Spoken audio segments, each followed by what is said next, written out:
Assalamualaikum warahmatullahi wabarakatuh. Perkenalkan, kami dari Ekonomi Syariah F yang beranggotakan Fitria Nurlaili, Priska Ersa Amalia, Imro'atus Solehah, dan Istighfaroh Nur Rohmah. Di sini kami akan sedikit menjelaskan tentang pemikiran terkotak dan pemikiran strategis.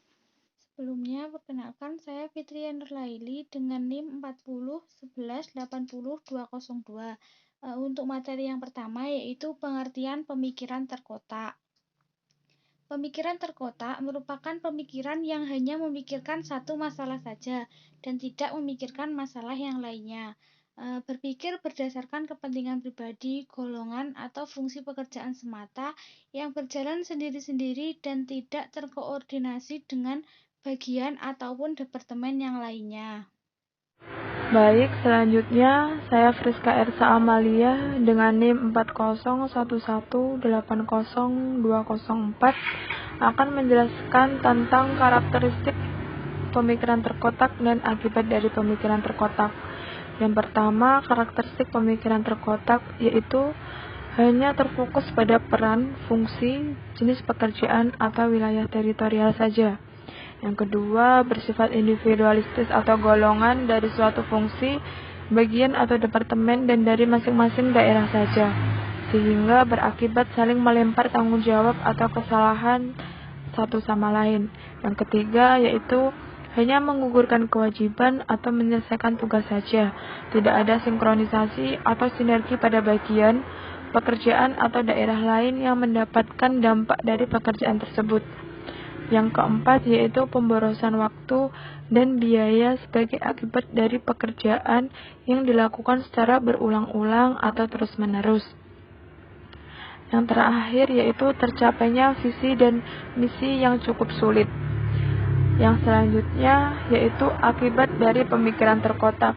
Yang pertama yaitu hilangnya sebuah kesempatan dalam persaingan usaha atau hilangnya kesempatan untuk menyelesaikan masalah secara tuntas yang muncul sebagai ancaman perusahaan. Yang kedua yaitu ketidakmampuan dalam persaingan global, di mana sebuah perusahaan tidak dapat mengikuti perkembangan arus globalisasi yang semakin hari semakin pesat. Dalam hal ini sebaiknya dimanfaatkan oleh para pencari pekerjaan untuk berbenah diri dalam peningkatan sumber daya manusia. Yang terakhir yaitu pemborosan waktu dan biaya yang berakibat pada menurunnya kemampuan laba perusahaan. Dengan suatu perusahaan mengulur waktu untuk bekerja, maka semakin besar biaya operasional yang akan dikeluarkan oleh perusahaan. Hal tersebut dapat mengakibatkan perolehan laba yang menurun. Saya Imro'atus Solehah dengan NIM 4011802219. Saya akan melanjutkan materi yang berikutnya, yakni pemikiran strategis. Berpikir strategis adalah memikirkan masa atau waktu yang akan datang, tentang apa yang harus dilakukan, keputusan apa yang harus diambil, dan apa juga yang harus diselesaikan.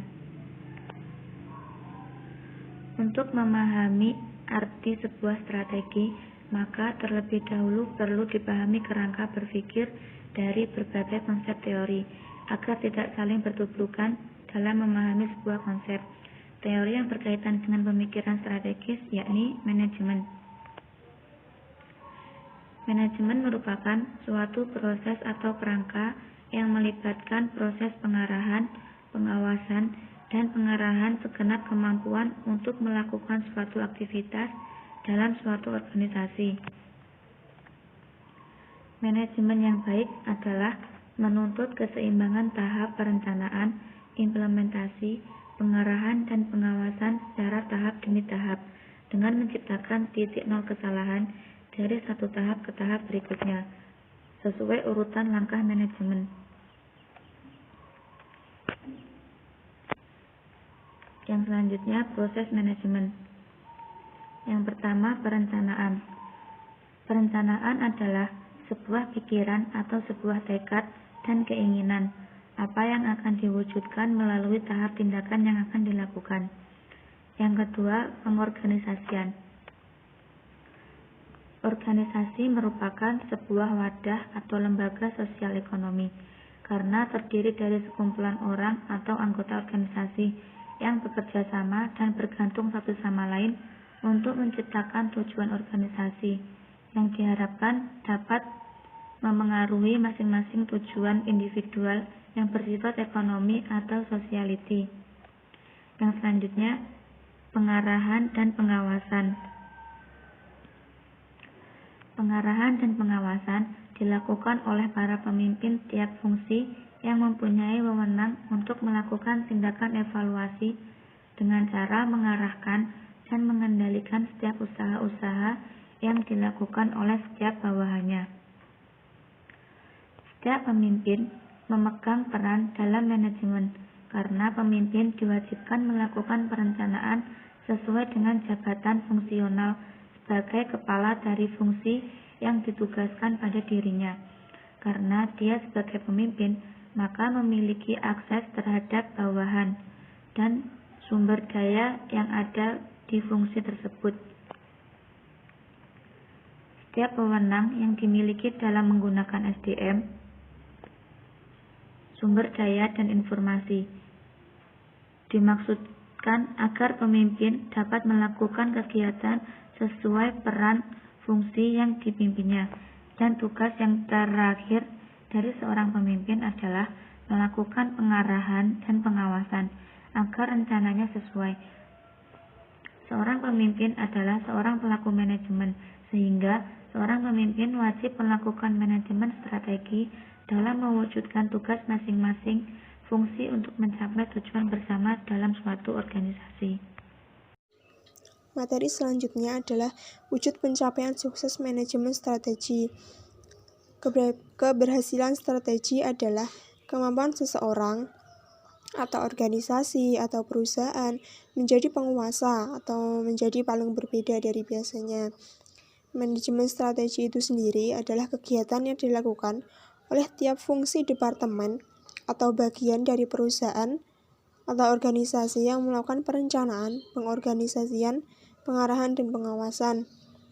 Manajemen strategi dapat dilakukan dengan cara menciptakan perbedaan spesifik melalui inovasi dan kreativitas produk, ketepatan tempat pemasaran, pemenuhan kebutuhan konsumen, dan kemampuan manajemen waktu dengan efisien dan efektivitas kerja.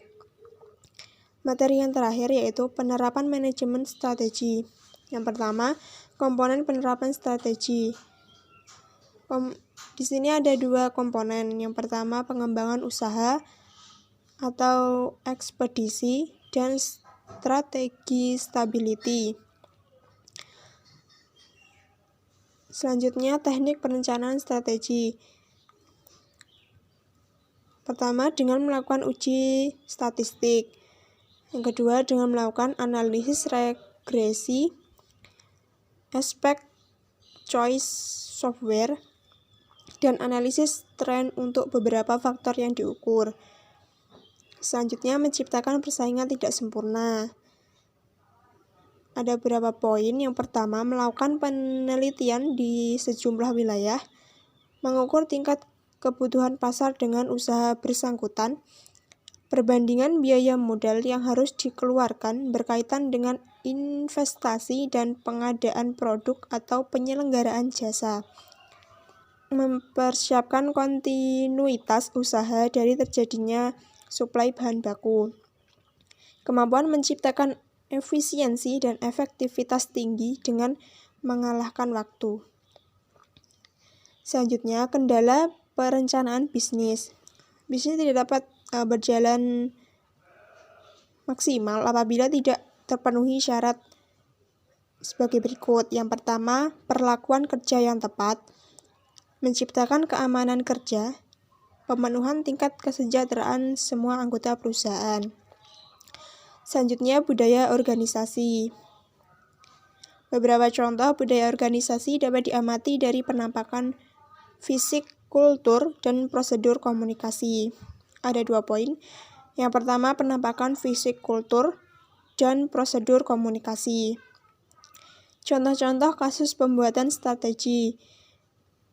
Ada strategi perdagangan yang kurang tepat, strategi angkot yang kurang tepat, strategi tukang ojek yang kurang tepat. Contoh-contoh pembuatan strategi yang tepat. cara berpikir strategi, contohnya tukang sampah, cara berpikir strategi produksi barang. Mungkin itu presentasi dari kelompok kami. Apabila ada salah dan kurangnya mohon maaf. Wassalamualaikum warahmatullahi wabarakatuh.